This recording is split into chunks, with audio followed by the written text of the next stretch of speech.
نہایت افسوس سے کہنا پڑتا ہے کہ ہم آہستہ آہستہ اپنی شاندار تہذیب سے دور ہوتے جا رہے ہیں۔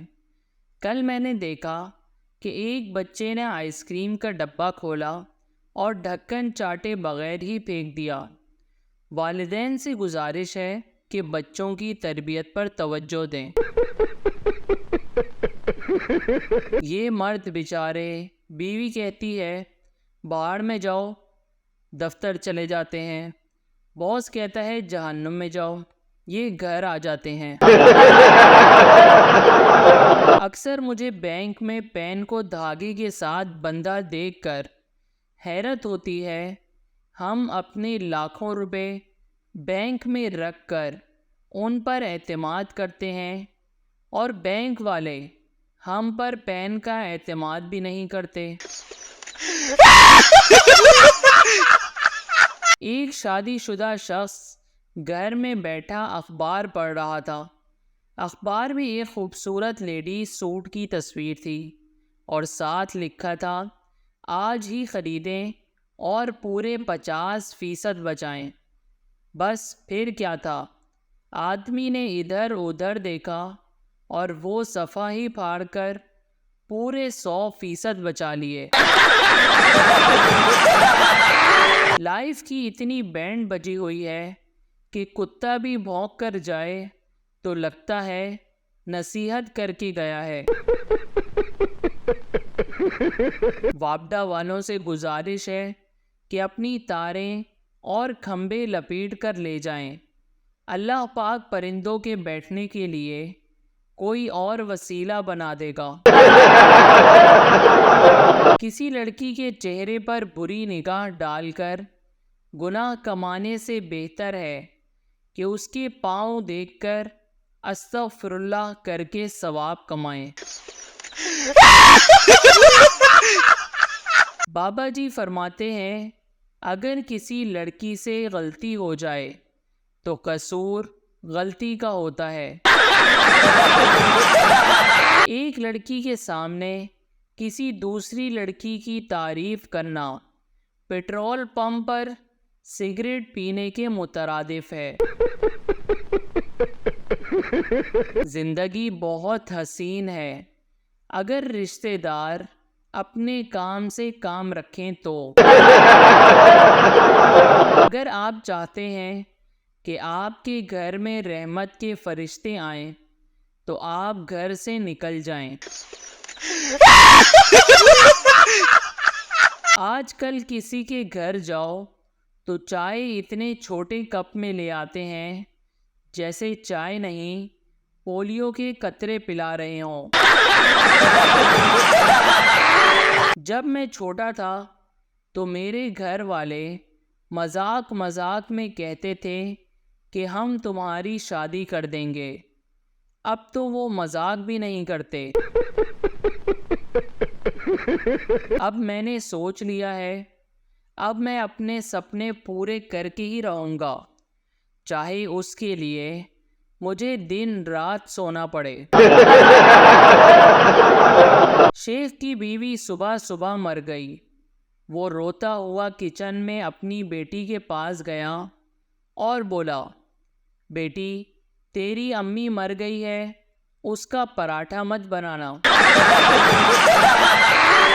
ملا نصر الدین صاحب کے پاس ایک لڑکا آیا اور ان سے پوچھا ملا صاحب میرے والد کی آج جمعے کے مبارک دن وفات ہوئی ہے، اگلے جہان میں ان کے ساتھ کیا سلوک کیا جائے گا؟ ملا صاحب نے پوچھا کیا آپ کے والد صاحب نماز روزے کے پابند تھے؟ لڑکے نے کہا نہیں، وہ نماز نہیں پڑھتے تھے نہ روزے رکھتے تھے، مگر خوش قسمتی سے جمعے کے دن فوت ہوئے ہیں۔ ملا نے دریافت کیا عیاشی تو نہیں کرتے تھے؟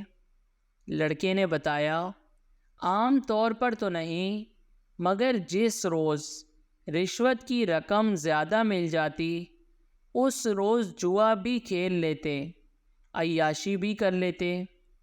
اس کے باوجود انہیں جمعے کے مقدس دن وفات پانے کا شرف حاصل ہوا ہے۔ ملا: کچھ صدقہ خیرات بھی کرتے تھے؟ لڑکا: جی نہیں، وہ تو فقیروں کو بری طرح جھڑک کر بھگا دیتے تھے کہ شرم نہیں آتی مانگتے ہوئے، مگر فوت جمعے کے دن ہوئے۔ مگر میں صرف اتنا جاننا چاہتا ہوں کہ میرے والد صاحب جمعے کے مبارک دن فوت ہوئے ہیں، ان کے ساتھ اگلی دنیا میں کیا سلوک کیا جائے گا؟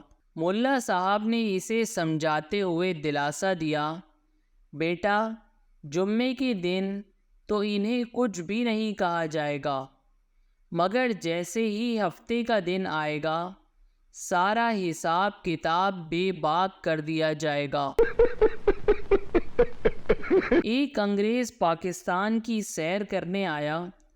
وہ ایک پاکستانی گائیڈ کو لے کر لاہور کی سیر کر رہا تھا۔ ریلوے پھاٹک بند تھا۔